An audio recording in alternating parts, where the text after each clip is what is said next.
Zee24 तास एक पाऊल पुढे म्हणालीस आणि हे आठवलं कारण आजच माझ्या डोक्यात हा विचार येऊन गेला की मला वाटतं अवघाची संसार मालिकेमध्ये विहंग नायक असेच त्यांचा असाच अपघाती मृत्यू मध्यरात्री झाला हायवेवर आणि ती वडिलांची भूमिका आनंददादांनी त्याच्यानंतर साकारली होती आणि मला आज असं आणि एका सिनेमामध्ये मातीच्या चुलीमध्ये सुद्धा मला वाटतं सुधीर काका गेल्यानंतर त्यांनी ते आव्हान पेललं होतं। आज माझ्या मनात तोच विचार आला की त्याला बिचाराला कल्पना नसेल की एक काही वर्षांनी आपल्याही आयुष्यात असा प्रसंग येईल आणि आपल्या जागी कोणाला तरी उभं राहावं लागेल ह्या विचाराने सुद्धा मला खूप वाईट वाटतंय। म्हणजे हे खरं कारण तुमच्या सगळ्यांचेच एकमेकांशी इतके ऋण अनुबंध असतात की त्या व्यक्तीने ती केलेली भूमिका असते ती आपल्याला पुढे करायची असते आपलं काम म्हणून पण त्याच्या आठवणी आपल्यामध्ये मनामध्ये कायम असतात आणि असं असंभवच्या माध्यमातून तुम्ही जेव्हा जवळ आला असाल तुमचे काही इतरही विषय झाले असतील ज्या माध्यमातून एक व्यक्ती म्हणून तो तुला खूप आवडला असेल तर असं काही आनंददादाबद्दल अतिशय खेळकर होता आणि काम करण्याची त्याची भयंकर त्याला तो असं म्हणायचा की मला एक दिवस जरी काम नसेल ना तर मला कळत नाही मी काय करू आणि मला अतिशय कंटाळा येतो। म्हणजे मी तशी नाहीये त्यामुळे मी गप्पा मारताना मला वाटायचं उद्या सुट्टी आहे मला फार बरं वाटतं तो म्हणजे असे कसं तुला सुट्टी असली की मजा कशी येते मला काम असल्याशिवाय चैन पडत नाही त्यामुळे त्याचा तो स्थायी भावच होता की सतत काम करत राहणं आणि त्यामुळे तो अनेकदा इकडून नाटकाचा प्रयोग आहे एक दोन मालिकांचं शूटिंग एका वेळेला चालू आहे पण तरी त्याच्यातली एनर्जी कधी संपलेली मी पाहिली नाही आणि कंटाळा नाही आणि तो असा असंभवच्या सेटवर मला आठवतो तो असा एक हात डोक्याशी घेऊन असं झोपायचाही नाही आडवा पूर्ण विष्णू सारखा तो असा बसायचा आणि फक्त डोळे मिटायचा आणि हीच त्याची झोप किंवा विश्रांती जी काय असेल ती असायची। म्हणजे तेही तो कधी की वेळ मिळालाय तर मी आडवा होतो असं त्यांनी कधीही केलेलं मी पाहिलं नाही। आणि इतका स्वतःला व्यस्त ठेवून सुद्धा आनंददादा कायम कुणाचा फोन आला तर अगदी अवेलेबल असायचा पहिले धावायचा अगदी कामासाठी आपल्यातला सगळ्यांना तो नेहमीच वाटत आलेला आहे। आनंद अभ्यंकरांची कारकीर्द इतकी मोठी आहे त्यामुळे आपण त्यांच्याविषयी बोलतोय मात्र अक्षय पेंडसे प्रायोगिक रंगभूमीवरून तो या क्षेत्रामध्ये आला त्यानंतर त्याने अनेक व्यावसायिक नाटकं केली आपली छाप तो पण असाच एक सर्वसामान्य कलाकार होता जो सगळ्यांच्या मनामध्ये घर करून गेला आणि आपण जर पाहिलं अनेक नाटकं त्याची समोर आली उत्तरायणमध्ये आपण त्याची भूमिका पाहिली आणि मला सासू हवीमध्ये आनंद अभ्यंकरांचा मुलगा तो दाखवलेला आहे आणि त्यामुळे तोही आज गेल्याने अनेक प्रतिक्रिया अशा येत आहेत की खरोखर हे दोघांच्या जाण्याने कुठेतरी ती जी पोकळी आहे ती कुणी भरून काढणार नाहीये। आनंददादांबद्दल मला एक अजून सांगावंसं वाटतं जेव्हा आम्ही मेकअप रूममध्ये एकमेकांची गप्पा मारत होतो मी सहज त्यांना विचारलं की तुमची आधीची कारकीर्द म्हणजे जो स्ट्रगलिंग पिरियड असतो कारण एक 30 वर्षाचा कालावधी झाला असेल तर या क्षेत्रामध्ये आहे 29-30 वर्ष की सुरुवात कशी झाली तर ते एकही सेकंद घाबरले नाहीत हे सांगायला की जेव्हा त्यांची सुरुवात झाली तेव्हा त्यांच्या मिसेसनी त्यांना कशा पद्धतीने मदत केली कारण त्या नोकरी करत होत्या ते प्रायोगिक नाटकांमधनं पुढे येत होते आणि त्यांनी एका काकूची आठवण सुद्धा सांगितलेली होती की नाटकाच्या तालमी त्यांच्या व्हायच्या आणि आता काहीच नाहीये जेवायला दुपारच्या जेवणाची सुद्धा भ्रांत आहे तेव्हा त्या काकू त्या सगळ्यांना वाढायच्या तर असं कधी तुमचं काही पूर्वीचं त्यांच्या सुरुवातीच्या काळातलं काही बोलणं झालं होतं? नाही सुरुवातीच्या काळाविषयी मला आता पटकन आठवण नाहीये त्याची सांगण्यासारखी पण मला त्याची काम करण्याची जी तळमळ असते ना ती नेहमीच जाणवायची। तो गणपतीसाठी तो नाटक करायचा एक त्यांचं 4 जणांचं एक नाटक होतं आणि लोकांपर्यंत पोहोचण्याची कलाकाराची जी इच्छा असते ना की गणपतीमध्ये तुम्ही वेगवेगळ्या ठिकाणी नॉर्मल थिएटर्समध्ये प्रयोग होत नाहीत वेगवेगळ्या मंडळांमध्ये गावोगावी जाऊन प्रयोग करायचे पण त्याची इच्छा एवढी जबरदस्त असायची की त्यांनी असं नाटक तयार केलं होतं ज्याच्यात बिलकुल सेट नव्हता। आम्हाला कुठेही तुम्ही करायला सांगा आम्ही करू शकतो आमचं नाटक होईल पण हे नाही ते नाही जागा कमी आहे छोटी आहे म्हणून आमचं नाटक आम्ही करू शकत नाही असं नाही म्हणून त्यांनी मुळात फक्त गणपतीसाठी म्हणून एक नाटक केलं होतं मला आता त्याचं नाव आठवत नाहीये पण गणपतीमध्ये विदाऊट सेट तुम्ही कुठेही सांगा पण आम्हाला काम कर तुमचं मनोरंजन मी करणार उत्तम काम करणार सेट वगैरे आम्हाला काही नको आम्हाला थोडीशी जागा द्या। ही तळमळ असते ना ही सगळ्यांमध्ये असेलच असं नाही पण त्याच्यात ती होती। खरंय एक कितीतरी तास काम करत राहायचं शूटिंग अनेकदा डिले होतं आणि तरी सुद्धा न कंटाळता तो जो त्या रोलचा अपील असतो तो तसाच कायम ठेवायचा आणि ते काम तसंच करत राहायचं। अनेकांच्या अशाच प्रतिक्रिया आलेल्या आहेत। सतीश राजवाडेंशी सकाळी आमचं बोलणं झालं त्यांनी सुद्धा तेच म्हटलेलं आहे की कितीही तास जरी डिले झालं तरी ते त्या मूडमधनं बाहेर येत नसत ते पूर्ण काम करत होते।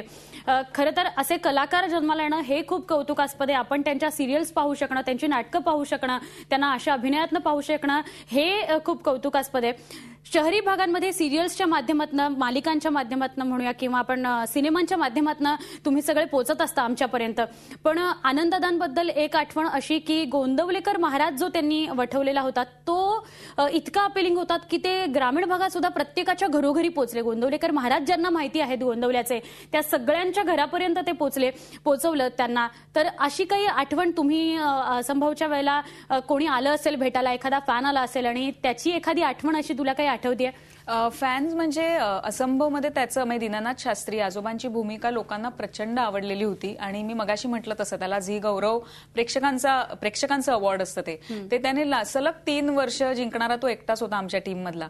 आणि त्यातनंच हे कळतं की प्रेक्षकांना त्याचं काम किती आवडत होतं. त्यामुळे सेटवर आम्हाला अनेकदा लोक भेटायला यायचे आणि त्यांना दीनानाथ शास्त्रींना भेटायचं असायचं, कारण त्यांना माहिती असायचं की आनंददादा हा मुळात यंग आहे आणि तो इतक्या म्हाताऱ्या माणसाची भूमिका करतोय. त्यामुळे स्पेसिफिक असा काही उदाहरण मला आठवत नाहीये, पण जेव्हा जेव्हा चाहते यायचे तेव्हा त्यांना सगळ्यात आधी दीनानाथ शास्त्रींना भेटायचं असायचं. खरे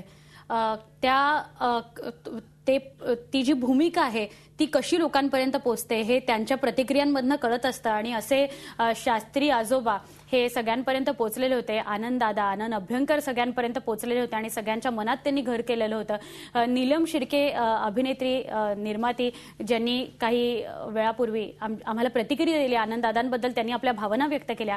आपण पाहूया नीलमताई काय म्हणाल्या. खरं तर ही बातमी कळल्यावर खरं मोठा धक्काच होता. कारण आनंददादा म्हटलं की कायम हसरं व्यक्तिमत्व, कधीही आनंददादाला असं टेन्शनमध्ये किंवा सिरियसली असं कधी बघितलं नव्हतं. आणि आनंददादा स्वतःच्या कामाबद्दल इतका प्रेमाने एखादी भूमिका वठवायचा किंवा इतक्या प्रेमाने तो इन्व्हॉल्ड असायचा भूमिकेमध्ये. म्हणजे असंभवमध्ये आम्ही एकत्र काम केलं होतं. त्याच्यामध्ये एखाद्या 70-80 वर्षाच्या वृद्धाची भूमिका करणं, सतत ती मान हलवणं वगैरे, कॅरिकेचर्स करणं, हे इतकं उत्कृष्ट केलं होतं आणि प्रेक्षकांनी त्याला इतकी सुंदर दादही दिली होती.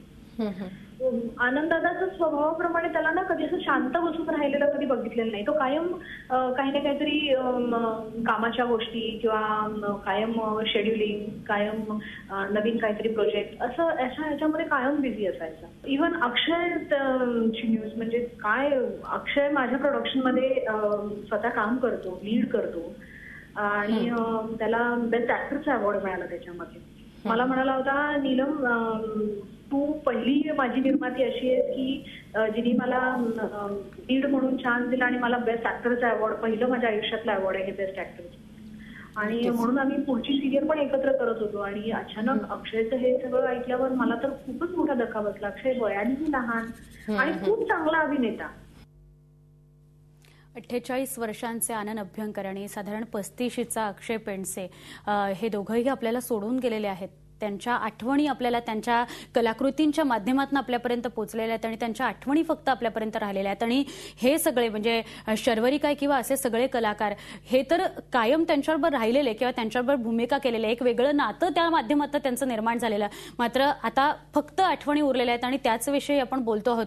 कारण आमच्याकडे फक्त कलाकृती त्यांची बघणं आणि त्यांची आठवण काढणं आहे, तुमच्याकडे तर त्याहून वेगळी पुंजी आहे, त्यांच्या आठवणी आहेत काही. तर अजून असं काही सांगता येईल म्हणजे अनेकांच्या कडून हेही ऐकलेलं आहे की कुठे समजा जर म्हणजे एक माणूस त्यांनी तुमच्या शूटच्या दरम्यान एक माणूस त्यांनी हातवर टोपली, डोक्यावर टोपली घेऊन जाताना पाहिला, पण त्याच्या पायाला काहीतरी लागलेलं होतं. तर मी एक गोष्ट अशीही ऐकली की आनंददादांनी ती टोपली आपल्या डोक्यावर घेतलेली होती आणि दरवाजापर्यंत त्याला सोडलेलं होतं. हे जे काही दुसऱ्यासाठी धावत जाणं आहे, तो आपल्या ओळखीचा असो किंवा नसो, हे सातत्यानं आनंद अभ्यंकरांकडून दिसलेलं आहे. नाही, तो असा होता म्हणून तो अत्यंत असं वागणारा माणूस हा अत्यंत संवेदनशीलच असू शकतो, ज्याला एका अनोळखी माणसाबद्दलही त्याची दया वाटू शकते किंवा त्याला आपण मदत करावी असं वाटतं. आणि ही संवेदनशीलता ही कलाकारात असावीच लागते आणि ती आनंददादामध्ये होती. म्हणूनच तो आज इतक्या वैविध्यपूर्ण भूमिकांमधनं त्यांनी प्रत्येक भूमिका आपलीशी केली. म्हणजे मी जसं आजोबा नातीचं काम आम्ही दोघांनी असंभवमध्ये केलं, जे सगळ्यांना आवडलं, तसंच आम्ही लेकलाडकी या घरची नावाच्या एका मालिकेत सासरा आणि सून अशी भूमिका केली आणि त्याच्यात तो खूप खाष्ट आणि विचित्र असतो आणि खूप खोटं वागणारा असतो आणि आम्हाला खूप अनेकदा हसायला यायचं की अरे काय करतोय आपण, म्हणजे आपण एक इतकं छान नातं साकारलंय आणि इथे आपण टोटली त्याचा विरोधाभास असलेलं नातं इथे साकारतोय.